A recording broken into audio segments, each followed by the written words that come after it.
All right, here we are with Prisa. She's got more questions about relationship compatibility, right? Yes, All right. yes. So last week we talked about the nakshatra, the way of going about the compatibility with the nakshatras, and then we said that this week you would talk more about the geometrical positioning of the planets and the houses and the house system. Yeah. So I wanted to know, to begin with, what are we juxtaposing, transposing? How do we bring in these two charts together to begin with, our starting point in that system? Okay. So the idea is that there's certain planets that are real important for relationships, or certain points that are real important for relationships, and you want to first of all see how they relate to each other. You know how one relates to the other.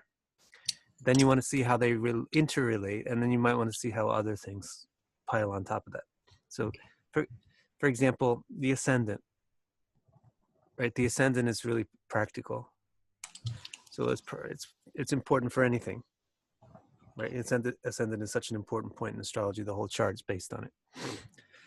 So why don't we see what your ascendant is like in relation to my ascendant, and that'll give us some kind of idea of how well we get along in practical ways. Okay. You know, like if your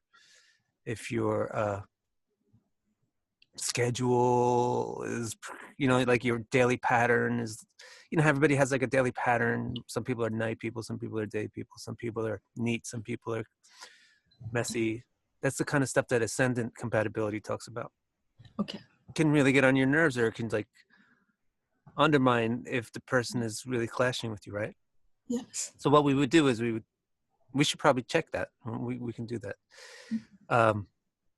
Well, let's do it. Okay.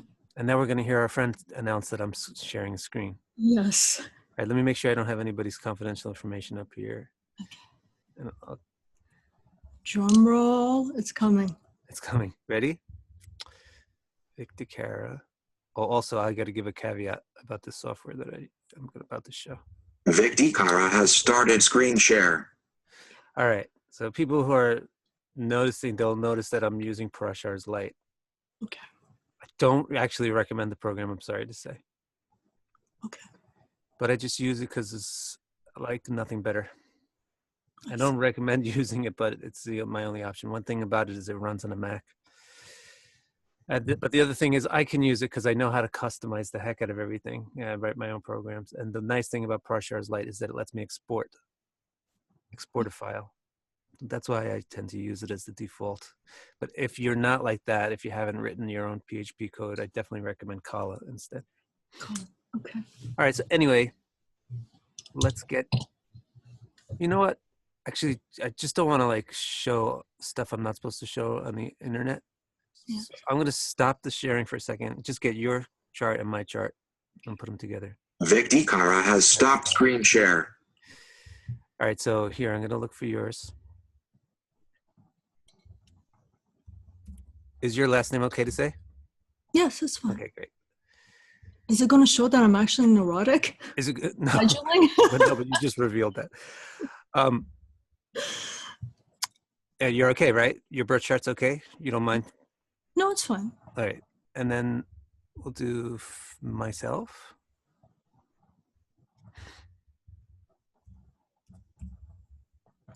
That's my name, right? Here's my name. All right, great. Now we got the two of them. Now we can show the people. Okay. Show the internet world. Are you ready, internet? Vic Cara has started screen share. I'm sorry. Not only are you neurotic, but you're also like you have some type of handicap where you need your computer to talk to you. I do feel lonely sometimes. Yeah. All right. So what we want to do now is this is my chart. This is your chart. Now we could sit there and go back and forth between the two of them, but that's going to be frustrating. So most software has ways of combining two charts together. Parashar's Light has it. If you go to the charts menu and you look for, what's it called? Compatibility. Okay. So now you can see these two circles. Oh, yes, yes. Forget the one on the right. I don't know why they're given us this one on the right. But the one that we want to look at is the guy on the left, the circle on the left. Now there's two circles. So it says here, inner is Parisa and outer is Vic. Okay. So that's what you're doing here. You've taken the two charts and put them in one page. Yes. Right. So let's take, now we can compare something, like let's compare the ascendants. Okay. My ascendant is, of course, now we also should tell people that we have no idea. We're kind of conflicted about your birth time, right? Yes. Because there's the authorities report, what would we say? It's either Capricorn or Aquarius. Yeah, we get divergent reports from various authorities, and we haven't really, at least I haven't really made an attempt to iron down what's what, but let's just say that this is the right birth time, just because we're not really trying to do a compatibility assessment of me and you. We're just trying to show people what you do. So you'd say, well, the Vic has the ascendant in Capricorn. Parisa has the ascendant in Aquarius. What kind of relationship is there between those two things? Okay, so now there are, it's funny. All right, now I'm going to stop the share. We're going to hear this guy all the time. I don't like to be just a small little guy up in the corner of the screen. Okay. Yeah. Vic Dikara has stopped screen share. I swear I will figure that out by next time. What's the guy's name? Thank you, Stephen Hawking. Stephen Hawking. Yes. Yeah. So there are different kinds of geometrical shapes that are important in astrology. There's the square and there's the trine. Those are two of the fundamental shapes. Our ascendants are neither relationship. Okay. Our ascendants are not square to each other nor trine to each other. The other one that's super important is an opposition. It's a type of a square, right? The square is the 90 degree or 270 degree. The opposition is the 180 degree, which technically is something like a square, but it's a special square. Okay. Those three configurations are super important. Okay. The opposition, when you're talking about relationships, like if your ascendant, like my wife's ascendant is in Cancer. So it's opposite of yours. It's opposite to mine. Okay.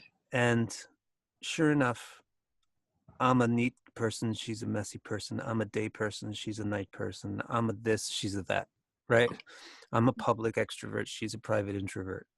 Okay. Everything is opposite. On the all those practical things, the way that we do things, everything is completely opposite. But the important thing about the opposition is that it is the good kind of opposite. Okay. You know the saying, opposites attract? Yes. North Pole attracts South Pole magnetically, right? So if you think elements have a lot to do with the relationship compatibility and why the elements and modes and why the shapes mean what they mean. Whenever you have an opposition, you're going to have super compatible elements. Like Capricorn, for example, is Earth. The oppositional sign is Cancer. So that's water. So Earth and water are a pair. They're a great team that creates fertility. Okay. Or if you have Aquarius ascendant. So opposite from Aquarius is Leo. Aquarius is air. Leo is fire. Okay. So they really make each other. Air and fire is combustion. It can burn. Sometimes they're a great pair, air and fire. So what the opposition has is it has some stuff that's opposite. It's opposite, but it's the kind of opposite thing that you need. Okay. And you'll be, because you need it, you have a hunger for it. You'll be drawn to it. So when you get oppositions in charts, not within one birth chart, but across two birth charts, when there's an opposition of a point, like my wife's ascendant is in Cancer and my ascendant is in Capricorn, she's such an opposite thing to me, but that's what draws me. Yes. And it's challenging to me and vice versa, but the challenge is part of what makes the relationship interesting and useful and productive. Yes. So that's the opposition. Okay. Then there are trines. Now, if you numerically evaluate it, you would say opposition is like 100% great. That's the strongest kind of attraction that you can get, especially if you're doing a romantic assessment. Oppositions are real 100% strong. If you're doing like business evaluations, you probably would rather see a trine than an opposition, although opposition is still really, really great. Maybe the other person has the resources, talents, etc., that you don't have. I see. Okay. Trines are next up. Okay. In terms of being, the lottery winners, the ones that people want. Trines are going to be the fifth, the fifth and ninth sign from a place. When you have a trine, you have the same element. Like trine from Aquarius is Libra and Gemini. Right. And they're all the air signs. Okay. So if my ascendant was Libra or Gemini, you and I would have a trine. Or if your ascendant was in Taurus or Virgo, then we would have a trine. Right. We would be all in the earth signs or all in the air signs or whatever. That's not the same as an opposition, but it's still really good. The opposition is pulling you because this is the stuff that you need. But the trine is just saying like, hey, we understand each other. We do things the same way. It's easy. Okay. So trine relationships are real easy. I see. Okay. It's easy for things to happen. Things just happen naturally when things are trine. We don't have that either. Yes. The next most significant one is a square, and that's the worst. Okay. The square is where you'll get conflict. Mm-hmm. Things will crunch into each other. They butt up against each other. Yes. So if you look at the elements of any square, they agitate each other. Like square from Capricorn. Capricorn's Earth. Square from it is Aries. That's fire. So fire is no good with Earth. Okay. Right? Fire will dry out the Earth. You get a desert. Or Earth will put out the fire. So would it be fair to say the square here is 10th place from itself? 10th or 4th. 10th or 4th. Okay. 90 degrees or 270 degrees. And the 10th and 4th and 7th and all that stuff is shorthand. You really want to know about the degree.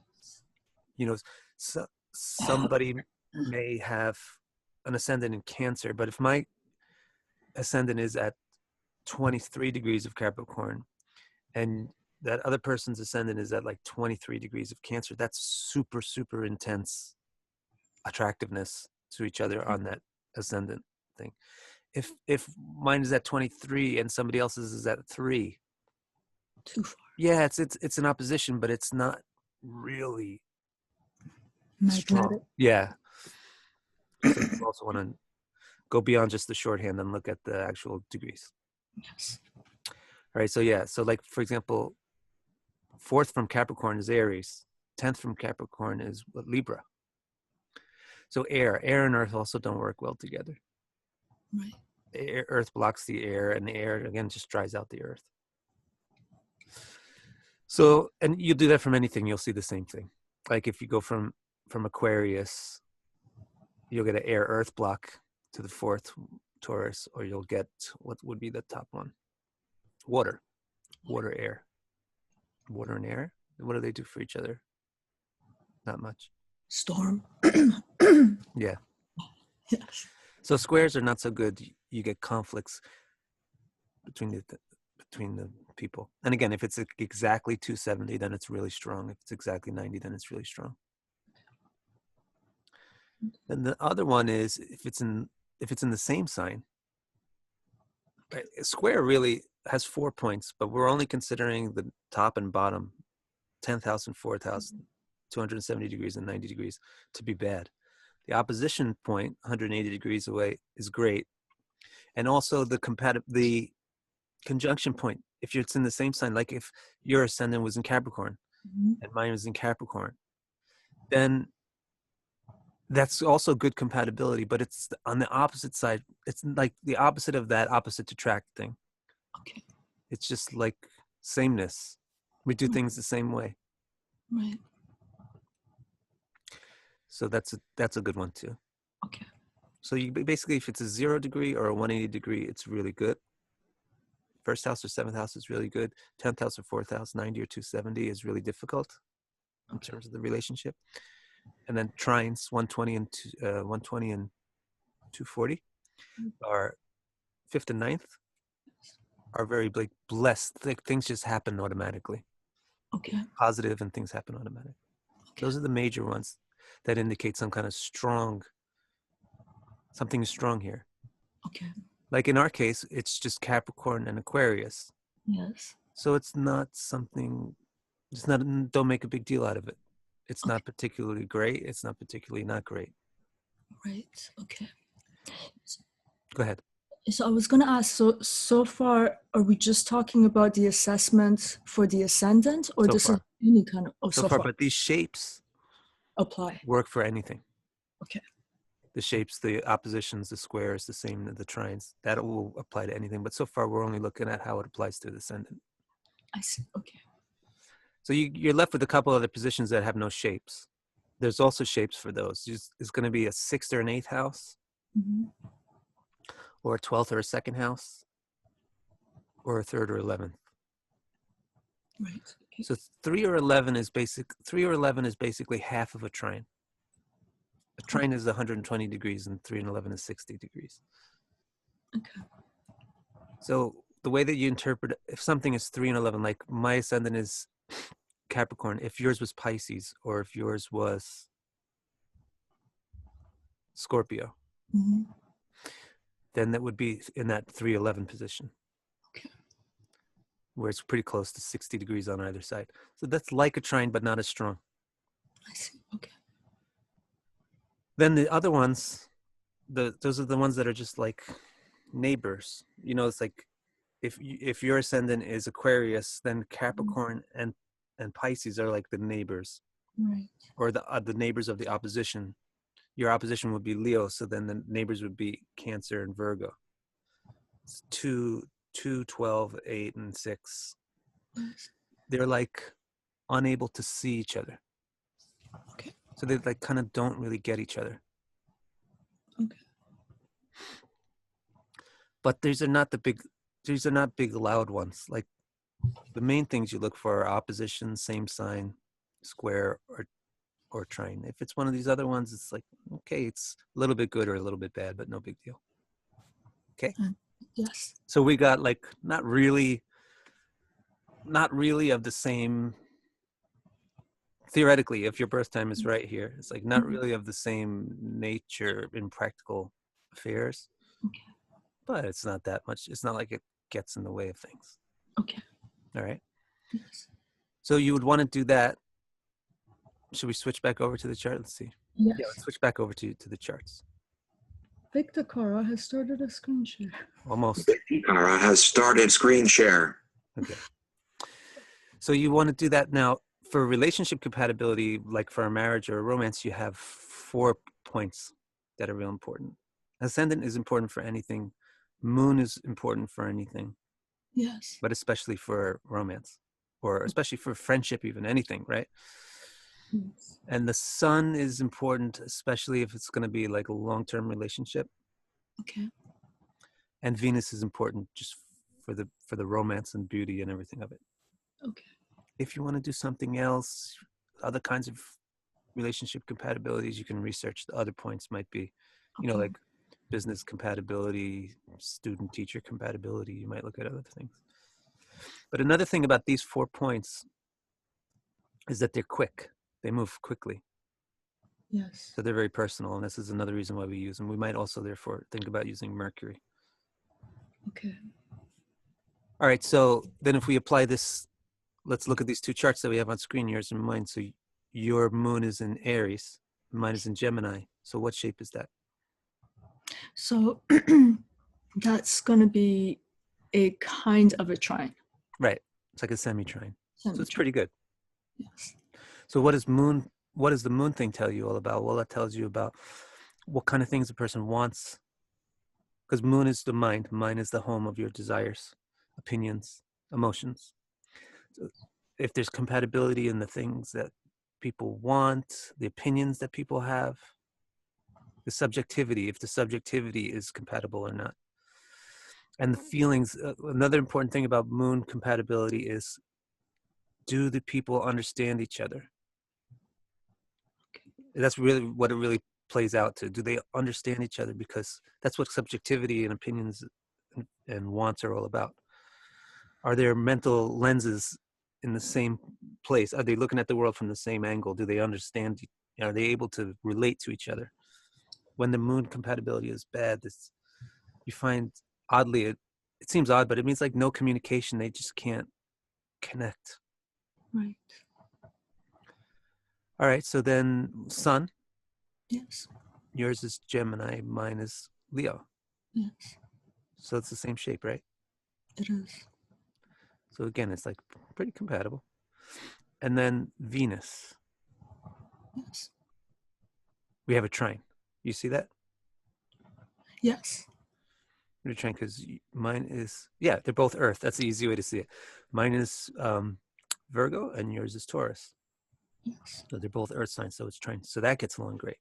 Okay. So we like the way each other look. We like the kind of music you like. I'd probably like that.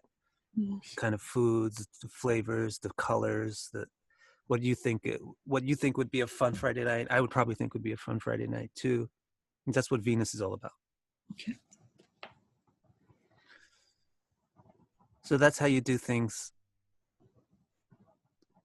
I guess I can call like one-to-one, like ascendant to ascendant, moon to moon, sun to sun, Venus to Venus. Any questions so far? No, I'm just trying to keep my focus on the fact that we're just going over those geometrical relations and configurations. Yeah. Because my mind wants to leap to, okay, what does that mean now? But I'm just What do you want to leap to? just the meaning of how these planets are, for example, that sun and moon sitting together. Yeah, right. That's In the that. next topic I wanted to go to. Okay. Okay. So what I was saying was, we're doing, so far we've only covered one-to-one. Your ascendant to my ascendant. What about your ascendant to my moon? Ascendant to. Or what about the relationship between, okay, we said our Venuses are trying to each other, but how about your one Venus to someone else's ascendant? Okay. Now, not just doing one-to-one Venus to Venus, but how about Venus to moon? Okay. Or sun to moon? That's also important. Yes. It's not as important. The cornerstone of your evaluation should be the one-to-one things, the 4 one-to-one things. First, you get yours: ascendant, moon, sun, and Venus, one-to-one. Figure out your basic values for that.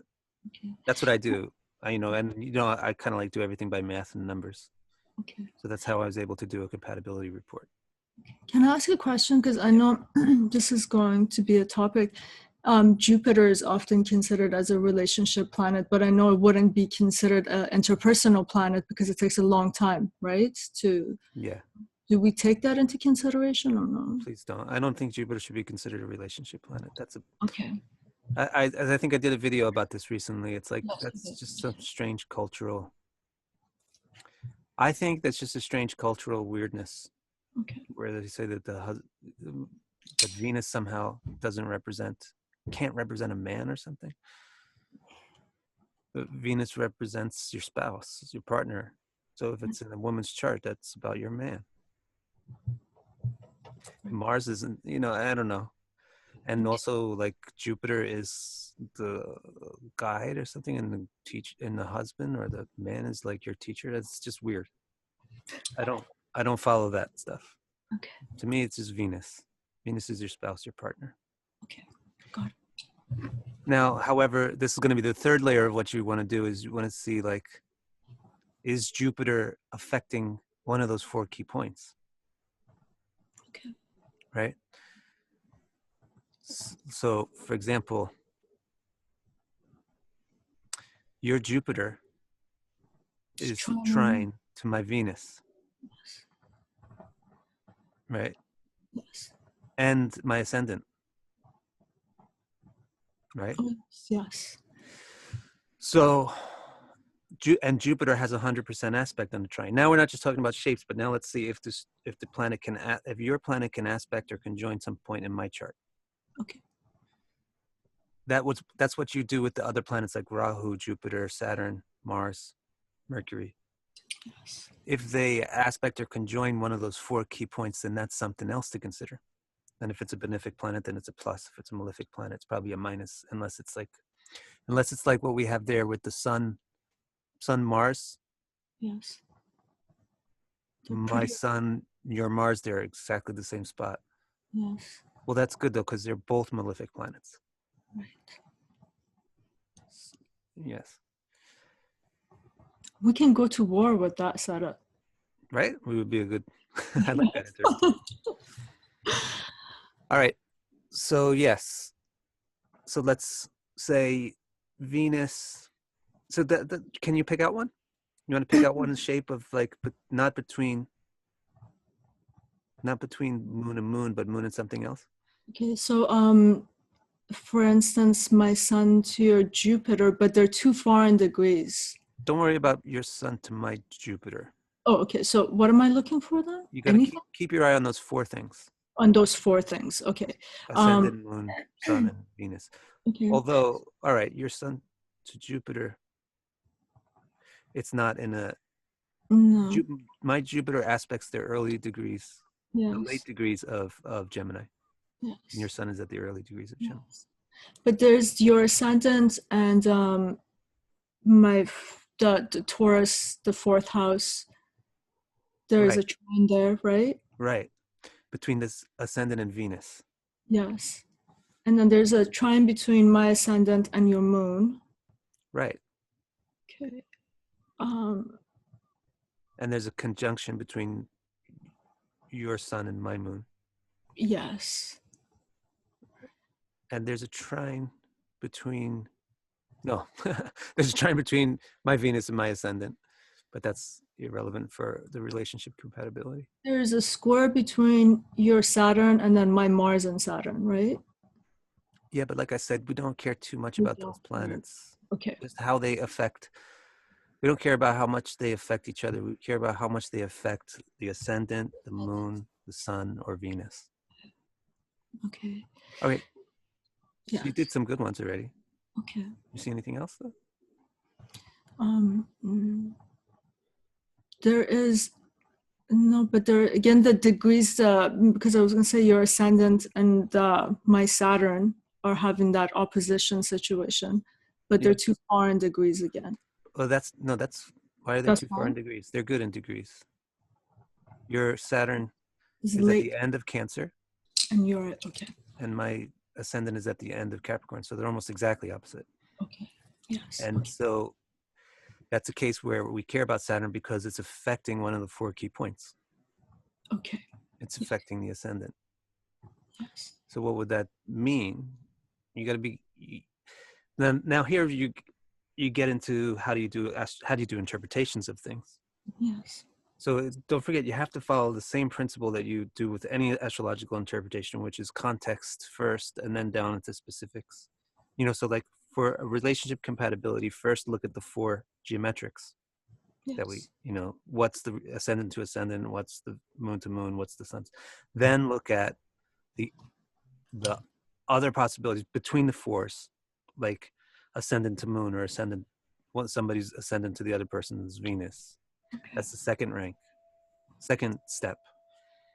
Third step, you go and you look at something like Saturn is aspecting the ascendant, but we by the time we get there, we should already have a feeling like, well, this is basically compatible or this is basically incompatible.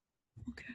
So if you're feeling like this is pretty much an incompatible chart and then you see an aspect from Saturn to the person's ascendant, you might say, okay, well, that seals the deal.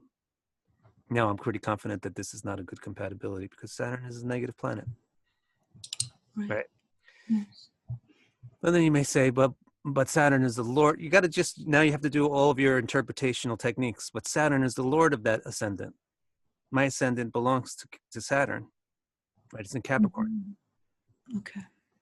So maybe it's not so bad. And then if it's already a pretty good background of the interpretation is that, all right, this compatibility is already pretty good, then you might use that as a good excuse to say, all right, well, then I guess this isn't so bad. Maybe this is even good.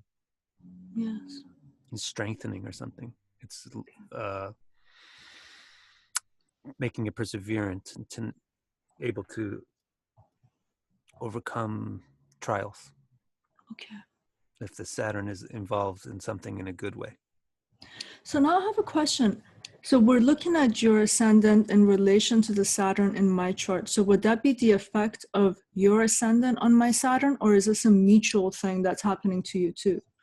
No, ascendant doesn't give an effect. Ascendant can only receive an effect. Ascendant is not a planet, it's just a point.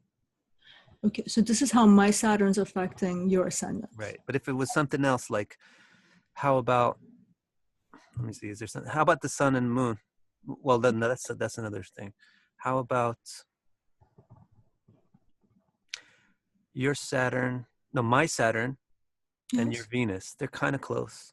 Yes. They're kind of close. It's not really intense, but they're kind of close. So that would be a two-way effect. Okay. But my Saturn is not a key, it's not a key point for a relationship compatibility assessment. The key points are the ascendant, moon, sun, and Venus. Okay. Right. So mostly we would talk about the effect of my Saturn on your Venus. And then you would say, well, hey, that doesn't sound so great. You don't want Saturn to affect anything. Mm-hmm. So yeah, if you're already feeling like, yeah, these ascendants are all messed up, there's tons of squares in this chart between the ascendants, the moons, the sun, then go ahead. Take this lower level interpretation in that negative direction. That's fine. You're justified. But if everything in the upper level interpretation is oppositions, same signs, trines, semi-trines even, and then you got to figure out a way that this doesn't mean a bad thing, Okay. because the basic nature is not bad. But it's easy to see how this would also be. It's similar to the effect of your Saturn on my ascendant. My ascendant is in Capricorn, so the effect of Saturn in Capricorn is welcome. Yes. Your Venus is in Taurus.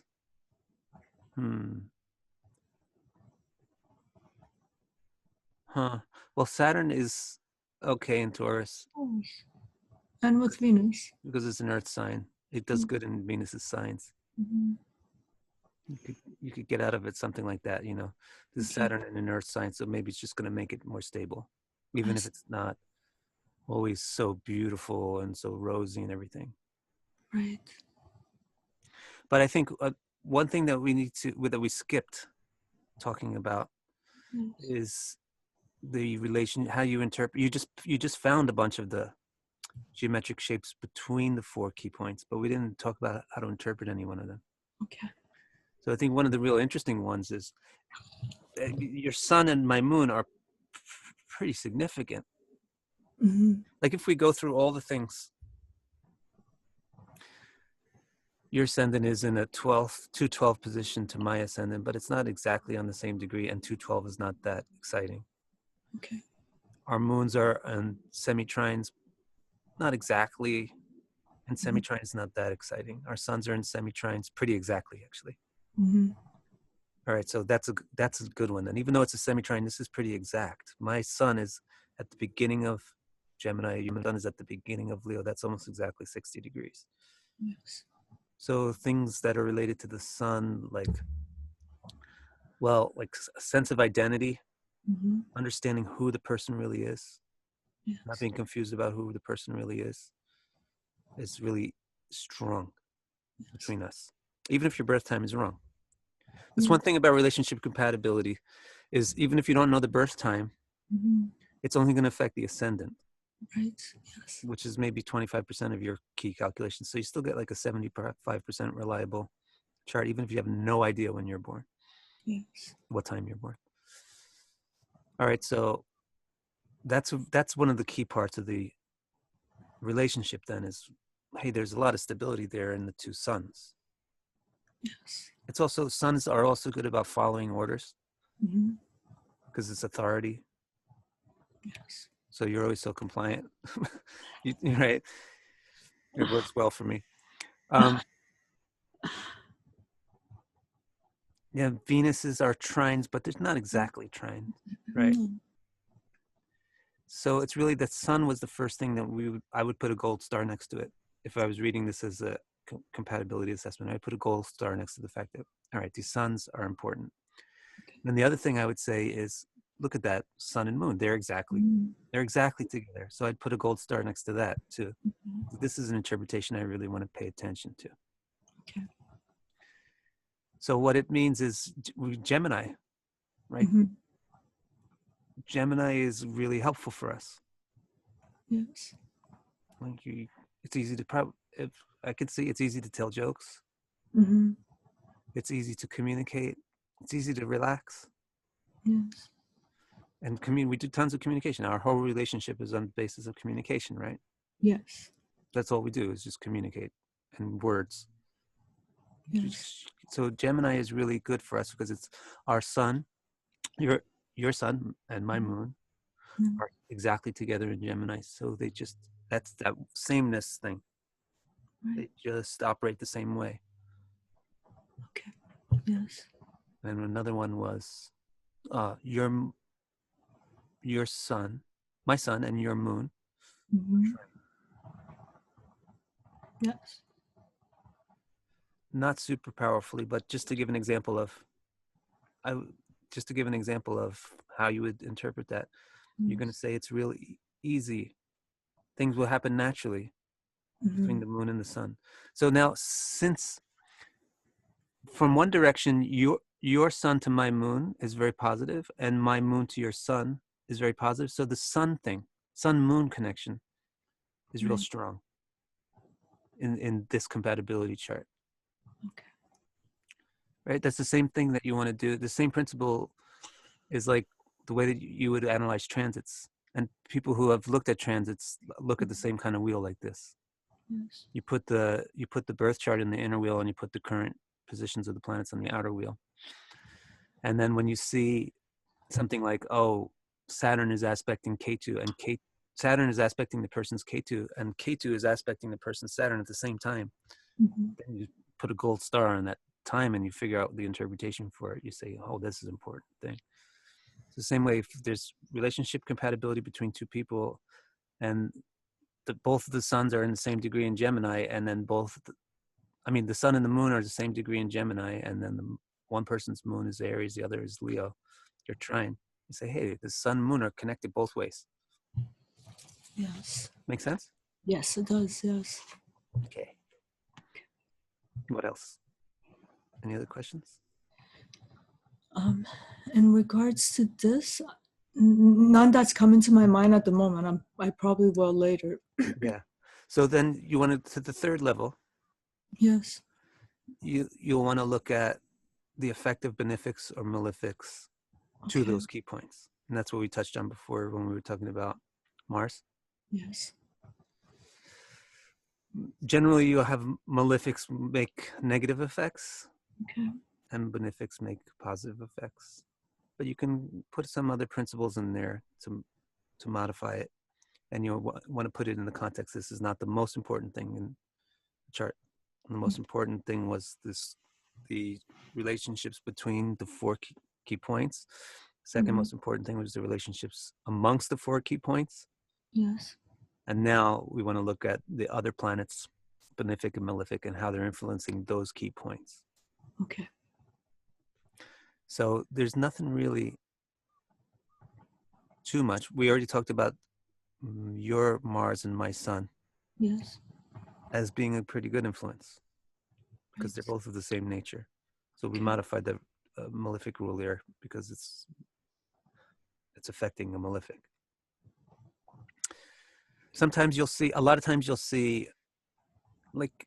see a Venus that has, like, one partner's Venus has someone else's Rahu. Okay. As the other partner's Rahu, like right on it. Mm-hmm. And they're just like, they're wild about each other. I see. Okay. It's just like, Rahu would like, or one person is really wild about the other one. Okay. Because the Venus is right in the same spot as their Rahu. So it's just like blowing up, amplifying what that Venus signifies. Sometimes you'll see so in good relationships, you'll see stuff like that. Those are intense relationships where Rahu will go on a Venus or an ascendant. Rahu on a Venus is good. K2 on points is kind of like, usually I don't feel so good about it. Okay. because we're talking about relationship compatibility. Mhm. So Rahu is actually kind of positive there because Rahu is extrovertive and can help people emote towards each other. Yes.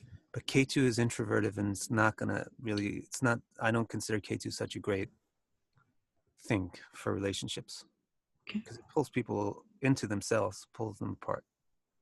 So Right. like if one person's Ketu is in the same place as your moon, you probably are not going to be able to keep an emotional relationship with it. You're going to feel so isolated in that relationship. Or Right. somebody's Ketu is on your Venus, you'll just feel like, I don't know what it is, but I just don't have fun with this person. Right. I don't know why, but I just can't enjoy this person. Okay. Saturn, another classic example of relationships that don't work is if Saturn gets really close to your moon or your Venus. Okay. It's just like, I don't know why, but it's just not working. Right. It just puts like Distance. it puts a distance and it puts like this gooey, sticky stuff Wow. on your feet. So it's like Saturn makes everything slow down. All right. Okay. So it's just like, oh, it's just not happening. Yeah, Right. Okay. Makes sense. that's the relationship compatibility in a nutshell. Okay. Viktikara has stopped screen share. You know what I'd like? You know what else I could do? Yes. I could show you I could show you the report. Okay. Go through that. But do you have any other questions? I had a few questions, but Let's see them. yes. Okay. So I wanted to know, for example, looking at two charts, how do we assess if these two people, I guess you answered it, that initial attraction, we need to have these trines and oppositions to create that kind of attraction, right? Right. Okay. So what about the longevity of a relationship? What Yeah. do we look for? Sun is very important for that. The sun is important. Okay. Yeah. And maybe a good influence from Saturn can help with that. Okay. Like And good influence from Saturn means maybe Saturn is in the right sign or it's influencing something that's compatible with Saturn's. okay. And Does that make sense? Yes, it does. You know how to, like that would mean like if one person's sun is in a fire sign and another person's sun is in a fire sign, or one person's sun is in an earth sign and another person's sun is in an earth sign, or in the same sign or opposite, then they're probably quite stable. Okay. Yes. So I was just going to ask you, just said the elements. I was going to ask, what if, I know you mentioned this last week about the nakshatras, the feminine and the masculine. Yeah. And then here with some signs are more feminine as the signs and the planets. So what if we have two very feminine oriented or masculine oriented charts? Do we attach any kind of an interpretation there? This is an interesting thing too. Well, generally, let me answer. I'm going to answer like two answers.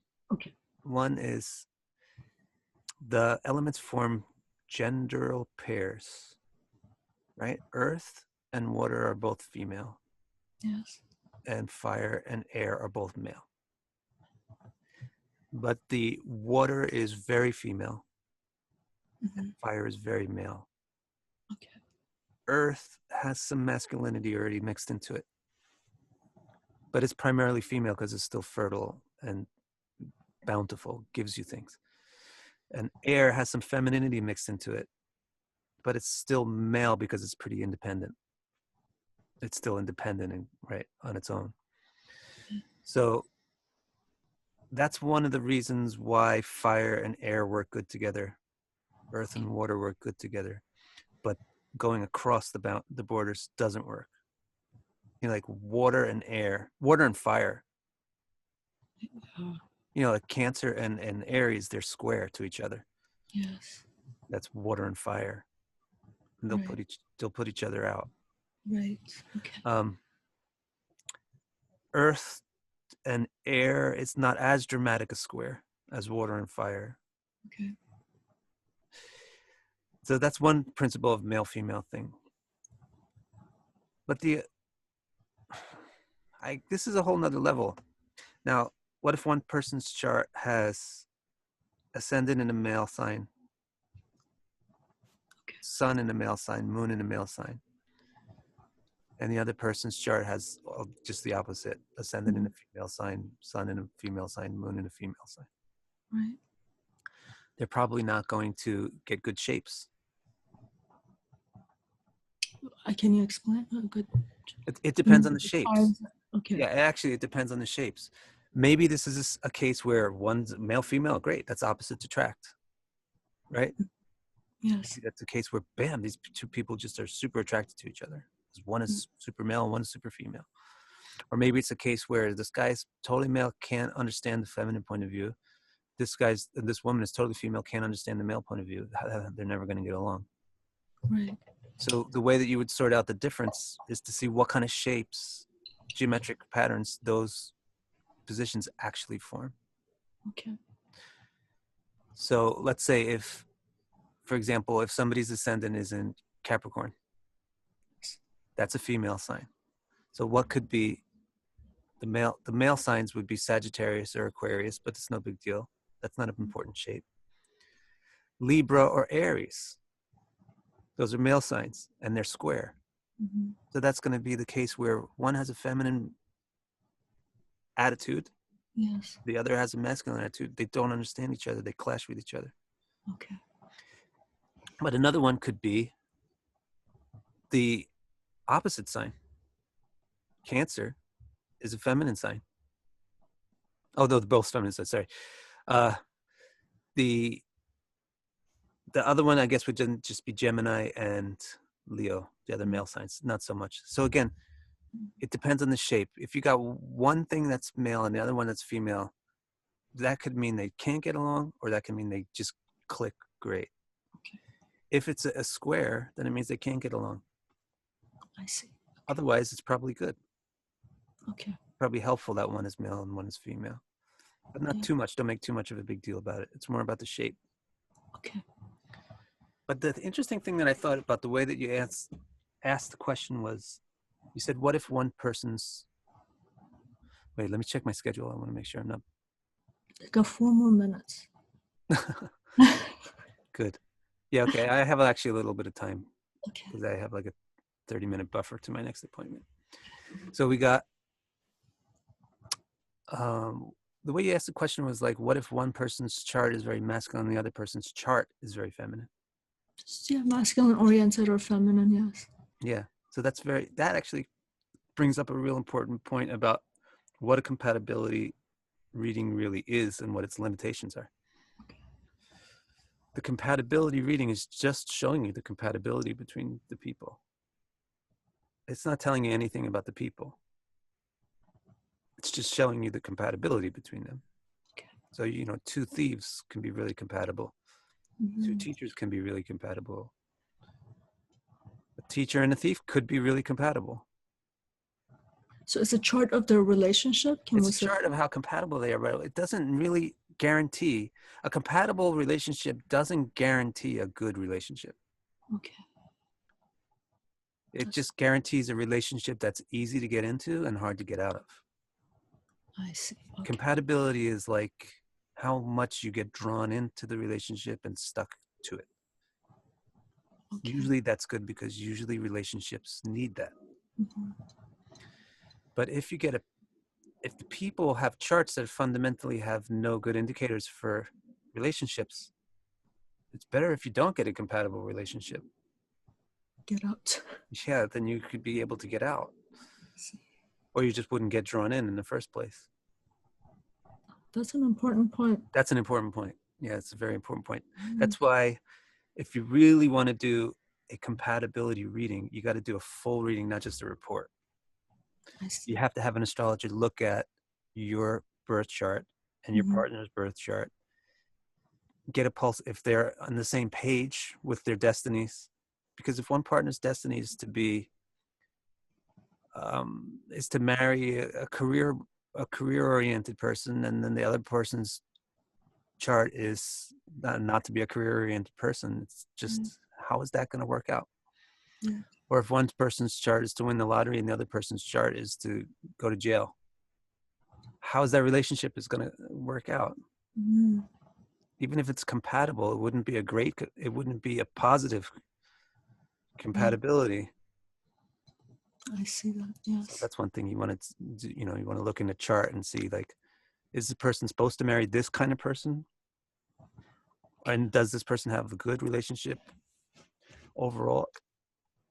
Okay. So ironically, the worst situation is a high compatibility with bad relationship karma. Right. And that was actually one of the questions I was going to ask. I don't know if we have time. I can wait till next week. Go ahead, ask it. And then next, you know what? I think maybe what I'll do for my offline videos where I edit stuff, Yeah. maybe I'll do a relationship compatibility. Yes. I'll go through a relationship compatibility report, maybe for Krishna and Radha. That would be beautiful. Yes, please. Yeah. But actually, what's been on my list for like two or 3 years is to upgrade my compatibility report. So I've been kind of putting off doing compatibility videos until I upgrade my report. But I think I'll do it now just to get the ball rolling. Yes. And updating a report takes about a year anyway. So That's a long time. Yeah. Okay. Okay. That question that I wanted to ask you is about, because in compatibility and this assessment of charts, there's a lot of talk about the karmic destiny, and a lot of people bring in Rahu and Ketu and doing that. So I wanted to just see, what do you think of this notion of soulmates, or that karmic connection and destiny? And yeah, soulmates. You see that Rahu Ketu, like when they get onto those 4 important points, like when one person's Rahu is right on my ascendant, yes. that means I'm not really going to have much choice in the matter. I'm going to relate with this person, Okay. because, Rahu and Ketu are irresistible forces. Yes. I'm going to relate with this person. It's probably going to be either super fantastic or totally tumultuous, or maybe a little bit of both at the same time, because that's the nature of Rahu and Ketu. Yes. And so why is it that I have no choice in this matter? It's the very nature of Rahu and Ketu answer that question too. It's because they're taking results directly from what Rahu and Ketu do. Is they bridge past and present, and present and future. Rahu bridges the present and the future, and Ketu is the past and to the present.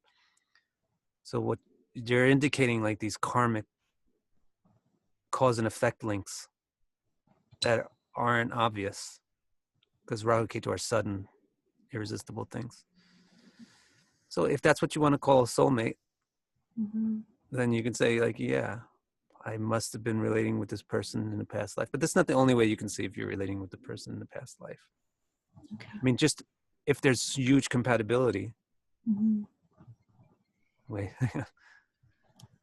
If there's huge compatibility and it's also supported by their individual charts, then you also must have been relating in a previous life too. Otherwise, how would you have been put together in this life? Okay. Okay, Parisa, I'm going to hit the road now. Thank you so much. This was good. The time flew by. It did. Thank you so much. Okay, great. Thank you. See you next week. See you next week. Bye.